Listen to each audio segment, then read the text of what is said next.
Hi Swarna, congratulation. Thank you. అవును, first ఇయర్లో నువ్వు ఫెయిల్ అయ్యావు కదా, అండ్ సెకండ్ ఇయర్లో జస్ట్ పాస్ అయ్యావు. థర్డ్ ఇయర్లో ఎలా టాప్ మార్క్స్ వచ్చాయి? మా నాన్నగారు చేసిన ఒక సీక్రెట్ ఉంది, అదేంటో నేను నీకు చెప్తాను.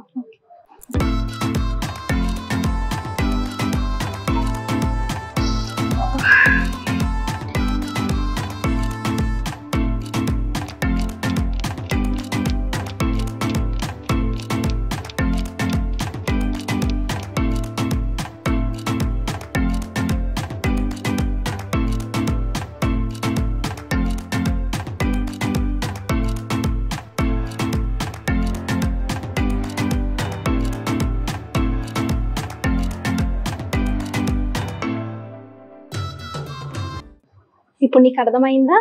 ఓయా, నేను కూడా మా నాన్నగారికి చెప్పి CRA 90 లైట్స్ని మా ఇంట్లో కూడా పెట్టించమంటాను. సో వీడియో చూసాం కదా. ఈ వీడియోలో CRA 80 ఏంటి, CRA 90 ఏంటి డిఫరెన్స్ మనకు పూర్తిగా అర్థమైంది.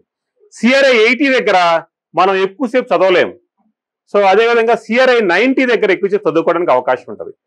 ఎక్కువసేపు చదవటమో లేకపోతే ఫోటోజెనికో కావాలంటే మనకు CRA 90 లైట్స్ కావాలి, +90 ఉంటే బాగుంటుంది. అదే చదువుకోవటమో లేకపోతే ఇంకో ప్లేసులు అంటే ఎక్కువ ఇల్యూమినేషన్ అవసరం కానీ అటువంటి ప్లేస్లో అవసరం లేదనుకుంటే అటువంటి దగ్గర CRA 80 వాడాలి. Come to the glory for better lighting solutions. Thank you very much.